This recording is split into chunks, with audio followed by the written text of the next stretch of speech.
Kilelo, selon la jeunesse congolaise.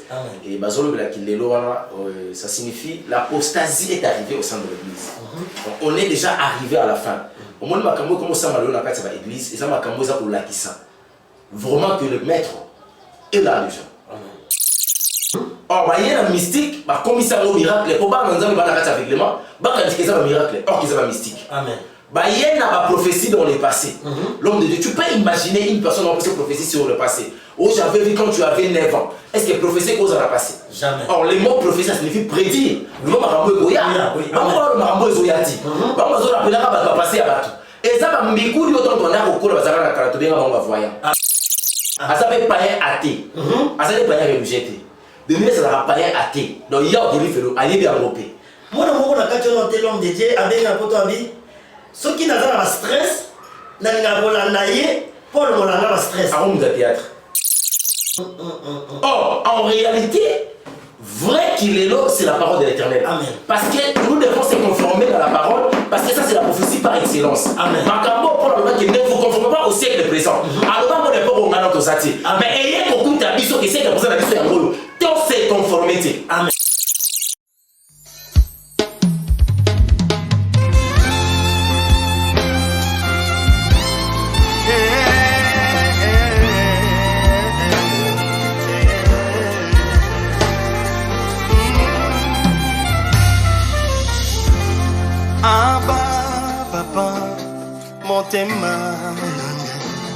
Etondi sami naposa na yoe aba papa molimo nanga ezo ganga koluka yoe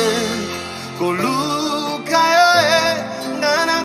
Bien-aimés dans les Seigneurs, bonjour, bonsoir. Ezo dépendre na moment oyo bozolanda biso mingi bazolanda biso na bureau.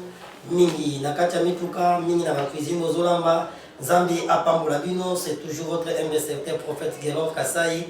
Zambi apambola bino pour la fidélité na bino au temps nous bozo pesa biso ya kolanda ba émission na biso au ba titre émission Tizali, vous connaîtrez la vérité et la vérité vous affranchira. C'est la vérité qui libère, c'est la vérité qui délivre, c'est la vérité qui bénit. Bien-aimé dans le Seigneur, Zambi ajolokumu lelo nazalinga imorote bien-aimé dans le Seigneur. Nayambeli bino sous l'homme de Dieu que j'aime beaucoup, l'évangéliste Elonga, que je dis bonjour l'homme de Dieu. Bonjour le prophète de Guélo. Bonne santé l'homme de Dieu. On s'appelle encore le Sava, on a bon bibiso. Nicole Bilé l'homme de Dieu. Sinon il y a poto bimabo, il faut tous instructions. Amen. Donc tout compte à la zamba. Mais tant je suis penza, ton humanité, marambo, c'est quoi la personne sous mode au bima déjà, puisque au bima qui te battu, on toujours travaillé. Alors, pour poser ma jalon, et puis ma maman est à la loup, tondi déjà le terrain. À venir pour implanter, ils ont une église. Et quand on a maté ceux qui sont venus, diable à travers ma casse, malgré les églises, et tu vas comprendre qu'ils ont juste l'église comme bâtiment, mais l'église comme la famille de Dieu, et ce vous arrêter. Alors, il faut travailler pour livrer les captifs au Satan à Kanywana, Nomoni, tout ce mois, tant que mon amitié. Ah, vraiment, ça va dans mais à part ça, ça là, ils ont qui malade. En tout cas, je vais aller soin la maladie, sinon ça va. Ah, ça va dans le merci beaucoup, l'homme de Dieu. Une fois de plus, la puissance, merci. Et le mot puissant là-bas, dans la main, tu vas édifier ma casse, la parole, parce que je te connais, nom de parole. Et l'homme de Dieu, tu mets tout partager le mot, bino le plan d'évangéliste, parce que bino ne vous parle dans Maloba. Et l'autre mot, tu as la modernisation dans l'église. On a évité. Et ça, nous avons l'église, modernisation côté, dans l'église, même dans la salle de Zambie. Yo étant évangéliste, n'avant ou écouti, aux autres trouver en haut, et ça nini. Mais quand il peut expliquer, biso là-bas dans Zambie, tout comprendre non. Modernisation dans l'église. Toujours ébatté. Merci beaucoup, l'homme de Dieu. Si vous avez la casquette à nous penser ça, amen. Tous auront un journaliste. Amen. Malgré vous allez. Vraiment, chapeau à l'épaule, on va et tant que vous avez vous allez sur Nzambé. Nayamona banda peut-être couper ce message par votre permission, ceux qui n'auront pas besoin de fils qu'attaquent quelques secondes, ils vont s'envoler mon sang toi comme Babiso. On va te tourner autour de bien sûr que oui. Éternel Dieu, merci Jésus-Christ de Nazareth, le roi du Congo, le roi du monde. Merci pour la grâce et l'opportunité. Nous voulons parler de ta part, nous avons la possibilité de donner la vie à travers la parole. Lorsque les chers Saint-Esprit soient au milieu, pour que la communication soit ainsi par le nom puissant de Jésus-Christ, nous allons supplier. Amen. Amen. en tout cas, les Camotani, modernisation, l'homme de Dieu, Kilelo. Si tu as une modernisation, maman français, moi, Kilelo, selon la jeunesse congolaise. Et Bazolo, Kilelo, ça signifie l'apostasie est arrivée au sein de l'église. On est déjà arrivé à la fin. Au moins, Makambo, comment ça m'a donné la l'église, et ça m'a cambo ça pour l'Akissa. Vraiment que le maître est là déjà. Le maître est là. Alors, et puis ça va passer, côté là. Donc, comme une époque où il faut église et la vérité. Il faut église et préparer. Donc, ça signifie les hommes de Dieu vont préparer l'église. Dans rendez-vous avec le Seigneur, bango batikango. Bango le quoi ça va adepte à Satan. Les bottes dans la mesure où nous avons vie. Au dernier temps, il y aura l'insuffisance de la parole. Ça signifie nous allons le kokota. La parole réelle ne plus. Amen. Parole réelle qui est. Bando qui va terminer la carte de l'église, va qu'il soit mystique. Même si on a un miracle. Or, il y a un mystique, comme ça un miracle, pour pas nous avoir la carte avec les mains, il y a un miracle, or qu'il y a un mystique. Amen. Il y a une prophétie dans le passé.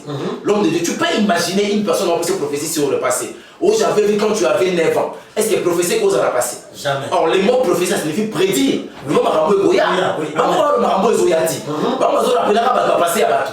Et ça va m'écouter autant qu'on a au cours de la caractère bien avant ma voyant. Amen. Parce que là, on a besoin de ça comme un beau. On va atteindre la signe. Quand on va atteindre le besoin de ça, on passer là. Quand on va captiver l'esprit dans la passion qui est réelle, on va encore sur la future. N'est pas un gars qui a besoin de prophète. Oh, on a besoin de prophète. Amen. J'aime ça. La prophète va tomber dans le passe-temps. Va tomber sur les qui sont dans le passe-temps. Or, ce sont des passe-temps. Amen. Alors, il y a soi-disant modernisation au sein de l'église pour captiver Bato. Au moins, ils sont liés au monde même que Baro ça la succès. Tu as vu au monde la mine de l'Ébélé. Tu vas Munda, tu vas Baki di Tala. Pour pas influencer, il y a à travers les yeux, la convoitise des yeux, il y a mis sur et permettre à la moto à Mikoïsa. Donc, ça va facilement capter ou ça va séduire. C'est comme ça que Bango avec autant bâtiment. Batongi va bâtiment va pessimo de le vivre au bout. Or, la propriété c'est bien, mais la sanctification c'est mieux. Amen. Parce que la propriété en réalité de l'église, c'est quand l'église marche dans la sanctification totale. Amen. Si les gens ne vivent pas dans la sanctification, le jour reviendra le maître. Alors, sur le bâtiment. Amen. Alors, sur le bâtiment. Vous allez bisso, vous allez église. Alors, autant la batouana au monde qui va aventurer. Les lots, Bible au Simbi, on va s'imballer sauter. Par contre, on a un iPad, à Kebo, à Zongibo. Ce qu'on vérifie dans l'iPad, on a un film pornographique. Ce qu'on a la Bible est haut. À tout comme une chrétien authenticité. Ce qu'on a l'hôtel au quelque part. Amen. Amen. Ça c'est vrai. Mais ma Bible, le téléphone est contre à hôtel. Ma Bible, le téléphone est contre à hôtel. Il y a moi dans l'hôtel, là, monsieur de l'autre, dans l'hôtel. C'est dit à quoi? Oh, c'est ça la modernisation. Oui, vous comprenez que l'apôtre Paul nous avait dit dans Romains chapitre 12, premier verset, que ne vous conformez pas au siècle présent, mais soyez transformés et renouvelés de l'intelligence. Ça signifie que l'intelligence de l'homme est bloquée. Quand est-ce que l'intelligence peut être bloquée? C'est quand la personne a accepté la nature satanique, la nature animale et la nature adamique. Amen. Il a perdu sa nature. Amen. Nature animale, nous devons vivre l'instinct. Ou comme nous avons parlé, qui sont la femme ceux qui sont là qui sont là président. Il y a un président comme la Wad. Ils ont le droit d'aller, on est sur l'église. Bango na baton la quartier général de l'impudicité. Première étude 18 avril limité. So ko ti badal to meta soloté. Amen. Bango bali bo eza lukunya. Oh, mabunda longwe, tabo mabakeye. Papa, tout sur la parole de maman Munda a dit. Amen. Qu'est-ce que tu dis? Mais qu'est-ce qu'il dit la parole par rapport au ton? Boké kola ta kombo ya munene ya ba évêque. Mais votre vie est tellement désordre. Or, bi le zopé ça la moto o ba benga évêque. Pour azara évêque, il faut encadrer ndako na yepe ko zaso ndako na. Amen. Bana na ye bazala bana o bazo kola na kati ya bonzambe. Mais bango bana bango ni ba camarades musiciens mondains. Donc on a prochette de Niles. Prochette au tiko lo bagi moi na yemo bobo ya utiko. Ezakini. Akamaki suki. Dans ça alors, celui là là qui a dit mais ça va tout son niveau de tête. Non, ça vous pas gagner. Ça fait païen athée. Ça fait païen religieux. De Niles ça va païen athée. Donc il y a des livres aller bien européen. Moi, je suis un homme de Dieu avec un poteau à vie. Ceux qui n'ont pas de stress, n'ont pas de stress. Ah, on théâtre. Donc, et je peux savoir si donc, Nassoni, Mon c'est qui non soit disant. Mon ton Nzambe. Et ça c'est comme bateau Matthieu chapitre 24 verset 24 le Bangoa. Il faut prophète. Eh. Bakoya. Oui, bah bien déjà. Bakoya. Nazona na elo na to mazolo bani na bi ne naza boye. Alangwa une fois na 20 mais ya mela 20 à Olangwa te. Mais on chaque. Amela rango parce que médecin de ça bien. Donc il y a tout ça médecin, tout sa parole des autres. C'est une personne au hasard mondain. Il vit selon la chair. Or, Bible de Banabiso, dans Jean chapitre 3, verset 3 jusqu'au 6e, ce qui est né de la chair est chair, ce qui est né de l'esprit est esprit. Et ça, ce sont des personnes qui il y a un succès dans les réseaux sociaux. Alors, il y a déjà un pétard. Un pétard. Donc, ce qu'on a les réseaux sociaux, ils ont passé un mot dans un succès. Tu as raison. Quand on a succès, na kozala na honneur eza makomi balé. Amen. Aza na succès mazangi honneur. Amen. Aza na succès mazangi crédibilité. Amen. Aza na succès mazangi considération. Koyeba beza loba solo mabe. Mise mo ngila loba. Solo mabe peye ba ngila mo mbata. Amen. Ba balinga ngote. Boya bazi succès mo balinga rai. Non. Succès na yona yana apparemment do tinda mo ala ko sema l'église mo mbalwa. Amen. Oh linga ngote. Parce que ba yebi ke aza mutu azali na des ordres moko bien organisés. Alors ils ont parti au même lelo. Bango ba na lelo. Au moins ba pasteur belé ba ça na Kinshasa. Ba église ça tellement belé. Mais tellement que ba ser. Bango nyonso makambo na ye. So qui est l'église na bango. Au moins il y a caméra aux filmer biso. Et filmage ba ser ba ça mo longement bien. Pour la biologie. Mais là, il y a un réalisateur qui a un coaching. Au monde, il faut filmer moi, c'est quoi ça qui tourne, on a dit bien. Pour les permettre, maintenant, l'église, la mission, elle a un kilo. Si on va filmer ça, on va le bien été. Soit on a dit bien été. C'est qu'il y a des autres macatines. La modernisation. On a mis le des autres. Kilelo. Kilelo, et on va y aller. Or, en réalité, vrai Kilelo, c'est la parole de l'Éternel. Amen. Parce que nous devons se conformer dans la parole, parce que ça c'est la prophétie par excellence. Amen. Makambo pour le moment, ne vous conformez pas au siècle présent. Alors, on n'est pas au moment de Zati. Mais ayez compris ta mission, que c'est que vous avez la mission, tant c'est conformité. Amen. Mais pas ça pour se conformer. C'est la destruction. Donc, comme la dernière ère et comme il t'a il a fallu église de la Mouka. Non, pas cette vidéo, mon awa, au monde. Batu basangani, soit ils ont une église. 666, c'est ça, Yanzambe. Vous avez cette image, voilà. 666, c'est ça, Yanzambe. Sauf que mon tasu caché 666, c'était à côté de la tête. Bon, il y a une maman. À la traite, ça pour comme 666. Ça prouve suffisamment que calamité. L'église a continué ce qu'on a dit la persécution. Toujours, on a dit tout le mal dans l'oreillette avant l'enlèvement prophétique. Quand la minute de monde, on a 6 hours, 6 hours, 6 hours. Dans le groupe à droite, ils ont banda. Le chant ne lit pas la Bible. Écuménisme est ici contre l'église. Bande on soit mon père, pas catholique. Bah ça même si la religion non, bah on a aucun. Moi mais sa religion commune, soit disant, bah nous sommes ensemble là comment. C'est au delà qui est l'eau yango.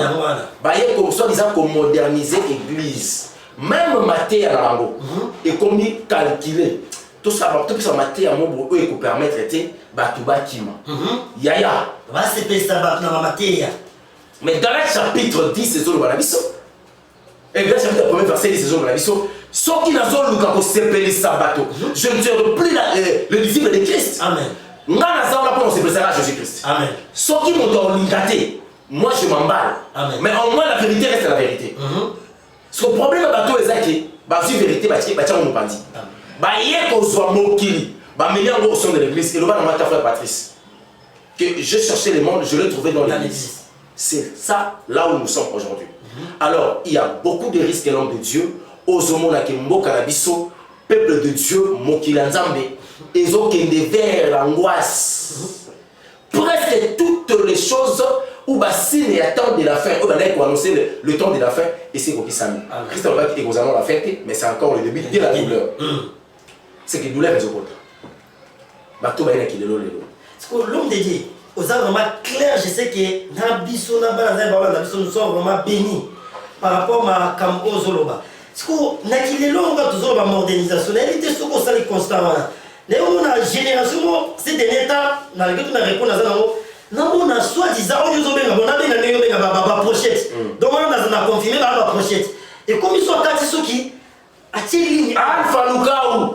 N'évitez ça. Na fao alors on les a. Alors, moi, fier au ça. Donc, il y a une modernisation. Problème est ça, dans le monde kabbalistique, dans le monde d'Amaï, ça va ordre. Vous créez vent, vous créez style, vous créez look, vous créez l'obéli, vous créez accoutrement. Cet accoutrement, vous allez capter celui nango, vous allez repérer dans le monde. Donc, moi, dans le monde de l'île, tout va se retrouver dans la Katamaï. Dans le monde de commis, vous allez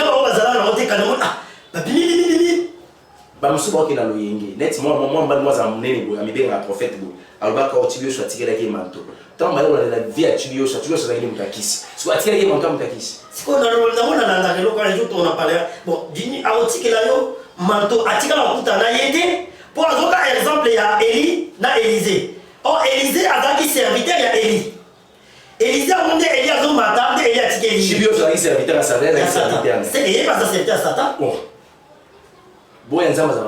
jamais. En fait, tout ça va partir. Donc, combien de temps on se va séparer des talibis? Papa, quand nous ne sommes pas là pour se séparer ça. Voilà. Mais il y a ma langue, on va y dire vérité, on va Élie. On va bien sauver, on va se faire ma caméra. On va se faire ma mère a sachet à cycle. On va ton gâteau. Mais oui. Nana citron. Citron. Écoute, ça passe. Citron. Ton Dieu, son âme, écoute, on a quatre évangiles. Tellement tu vas dire vérité, tu vas quatre ignorance. C'est là où l'homme de Dieu, tant est comme il a souka. Amen. Et l'homme qui peut sauver le monde, c'est le nom de Jésus-Christ à travers sa parole. Amen. La parole de Dieu, la parole de Jésus-Christ, c'est une personne. Amen. C'est une personne qui vit, qui donne la vie. Amen. Derrière la parole, il y a un esprit. Amen. Il y a ce qu'on appelle l'Esprit Saint. Amen.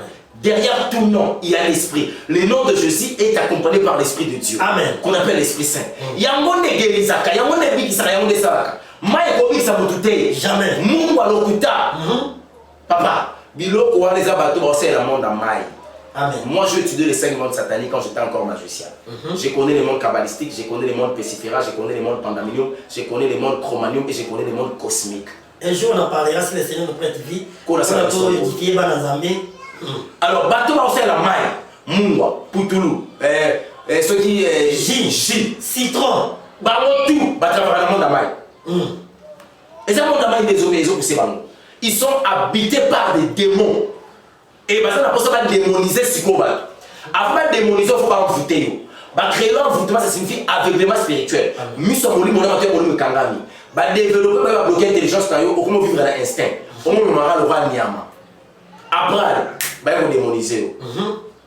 Tant que on va pas démon aillé, on va travailler sur eux. Yo est pas aillé.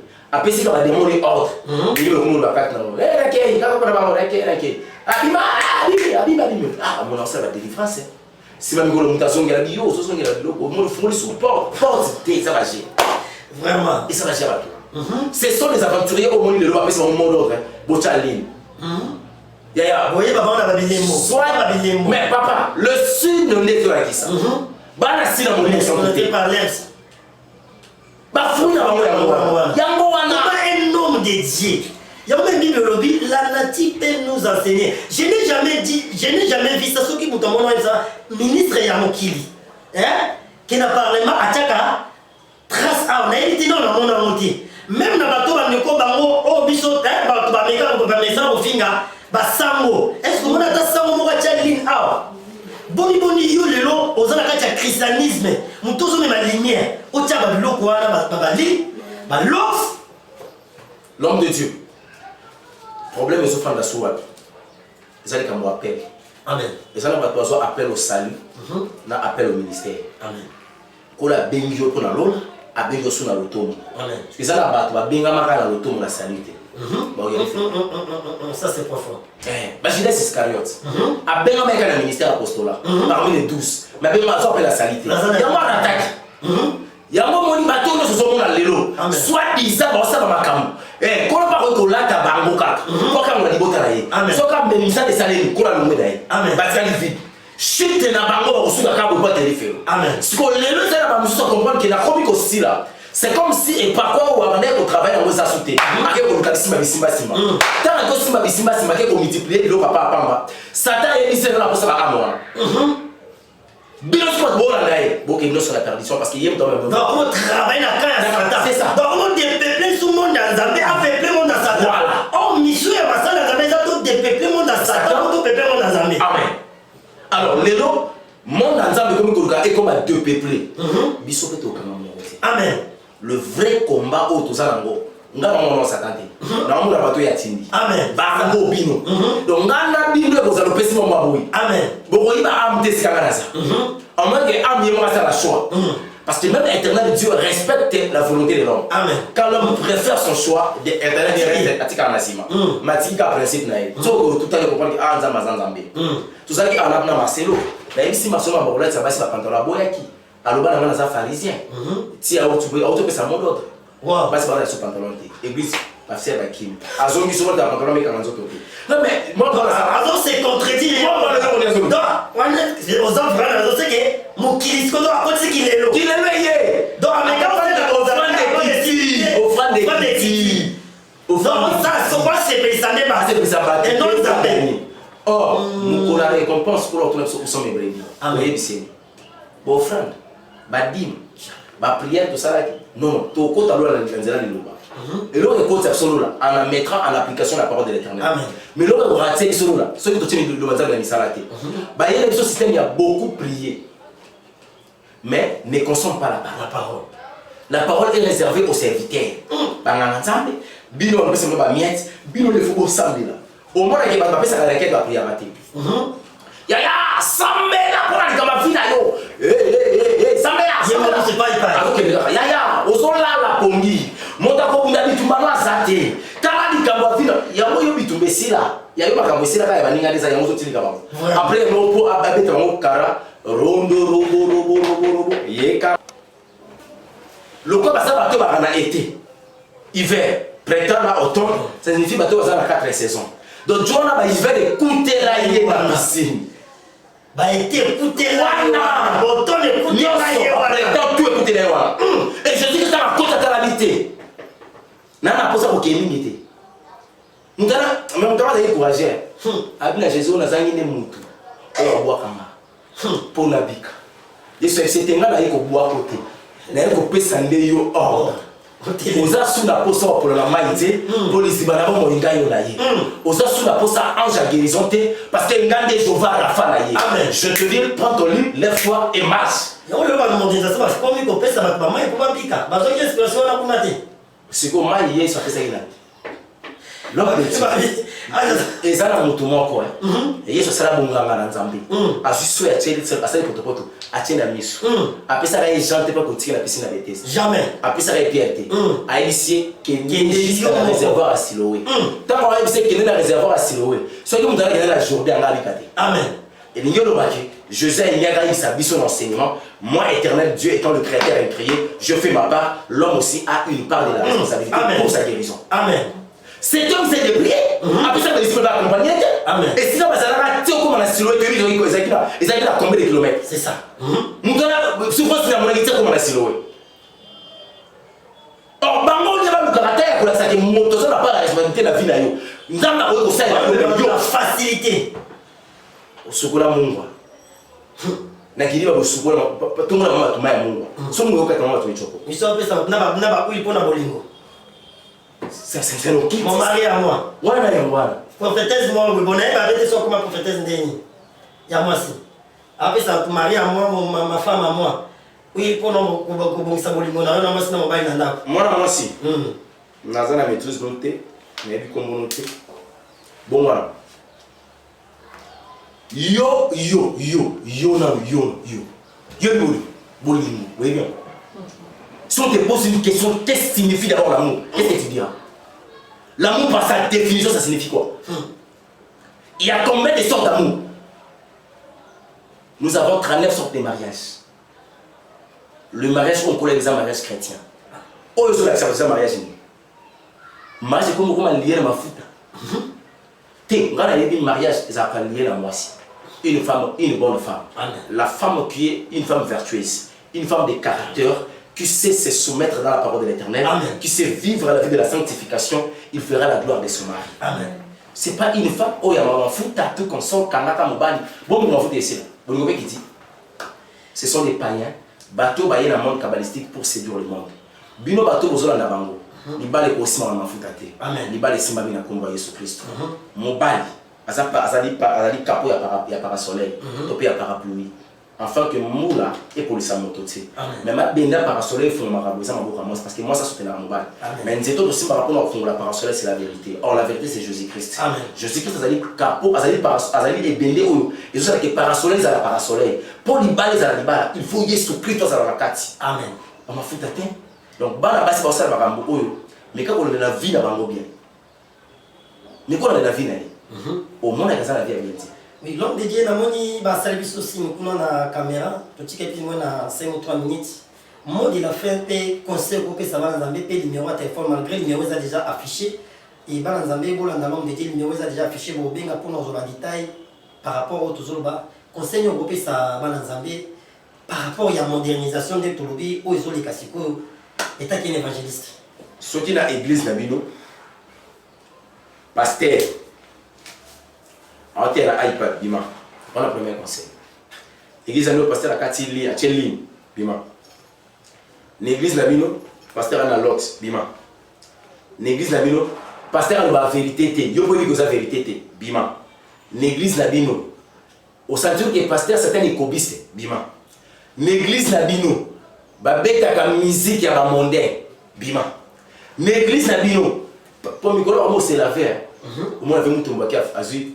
Moi, là, Joël, Afouga Massambélé. Assemblée, transfert d'onction. T. On l'a vu, pour ça va tout. N'est pas dit, mais il y a un vrai, c'est qu'il n'y a pas un vrai. Et comme il t'a pour la vie, va tout. Vem ba pas les kaki. Ba nous ba nous et ba nous va témoigner là. Tu dois qui vraiment na droit chemin. Les bons tu sais qui ba nous nyonso. Ni permission de ça. Pour nous tourner sur mon bongo, et on a même quand nenga zali. Oyebi da que nous t'as je pense en mettre mais yo qui pas naï. Papa, on a ba Saoul. Vraiment. Nzamba sa rejeta. Nzamba sa rejeta. Ya mon bazo comme ba David. Ba David aussi côté l'ennemi. Saoul a sa Syrie qui a eu des pas cause insulté. Maintenant on peut ça Goliath. Mais Saoul a de kokata ba. Yes Saoul le cas David a kokata kufa. Ndemo pe ba papa ba yebi ba yebi ba kokati. Et ba yebi ba comme la shit. Amen. Et comme il t'a dit qu'on va laver. So comme on a pasteur na bino, a sangani na faux pasteur. Bima. Il est même paquet. On a posé sa prière. Mais là, il faut simba entre Jésus-Christ et la mort. Mort, il y a avant. Amen. Si ce n'est pas la mort, c'est Jésus-Christ. Alors, c'est à toi maintenant. Il y a pour accepter Christ comme Seigneur et Sauveur. Il y a pour croire à Jésus-Christ étant le ressuscité parmi les morts. Et c'est lui qui t'a sauvé. Et il faut y avoir place nier sa sauvation. Quand je dis accepter, que ça signifie accepter la vie à Christ. Modèle n'a Jésus-Christ. Soko Olivier. Rendez-vous c'est l'enfer ou le paradis. Si tu veux l'enfer, tant mieux. Si tu veux le paradis, on a parce que je ne peux jamais sacrifier ma jeunesse pour que je les faire. Jamais. Jamais. Vaut mieux dans la barre, n'a qu'un an mon kili pour la voir ça tente dans mon zambie dans kilaka, bien dans la bande lobby dans 11 heures qui n'a tout ce qu'on a soigné. Je laisse ma femme elle n'est pas bonne. Sa santé n'est pas bonne. La ticket là-bas. Là l'église parce que ça nous sert dans zambie. Tisiko non la cécité. Alors la chose on a gagné faire. Ah, là on ne m'a pas beaucoup. C'est que l'on a a priori au bon ok. Alors bande ko so moni pasteur Nabino. Abala maison matinée la poto, il m'église. Pasteur Nabino abali penza ta na niveau à divorcer sur protocole à Bali, bima l'église. So moni pasteur Nabeta masolo mingi ya politique na musala na rasa chef, bima l'église. So moni pasteur Nabino administrateur du bureau na nzoto, bima l'église. So moni pasteur Nabino sali mushabu, batu ba koyi cameraman a koyite, bima l'église. Alors tu me sors avec tout yemo a koyi. Bima l'église. Bima l'église. Comment est-ce que Mouchou est salibou? Les caméramans sont à Mouchou est salibou. Bah tout va ça autour à quoi mais caméraman a quoi été. Et puis le côté de la émission hein. Les ont été caméraman à l'action. Nous tout le théâtre le vélo ko lobby ndenge ni ke loko lobby. Fungoli sume mwana wabi. Ndeni Mouchou ana ba caméraman ko isa monte ko isa ka bandi. Pour caméraman on va te prise. Et vous aurez été. Bah va tirer cet homme. Ce sont des hommes de la vérité. La vérité vous affranchira. Car la vérité c'est Jésus-Christ de Nazareth. Amen. Que Dieu vous bénisse. Mon numéro c'est plus 243 97 58 21 175. plus 243, 97, 58, 21, 175. Voilà, Obengi Évangéliste Elonga. Je pense que Tokozan a été pour cela. C'est un numéro aussi WhatsApp. Oui, merci beaucoup, peuple de Dieu. Wamezaki, l'homme de Dieu, Évangéliste Elonga, que vous connaissez.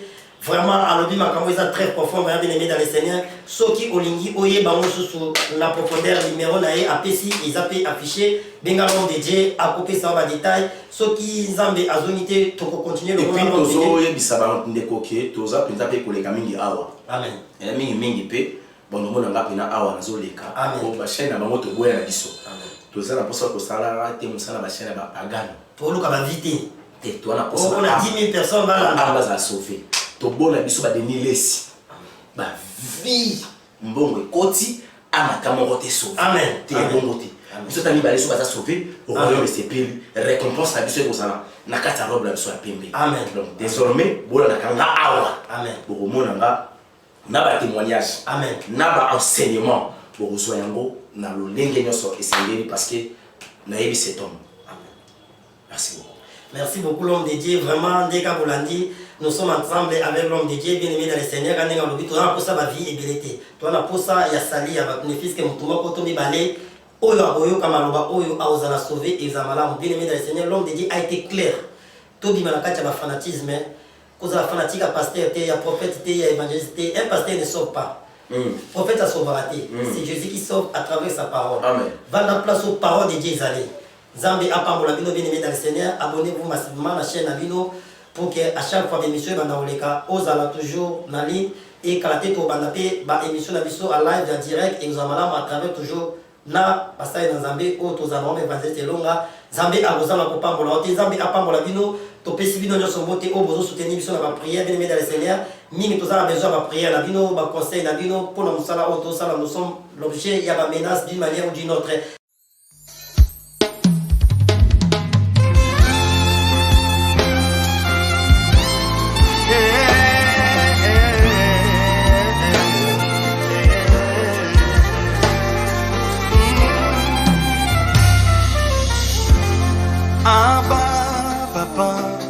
Motema etondi sami na posa na yoe aba papa molimo nanga ezo ganga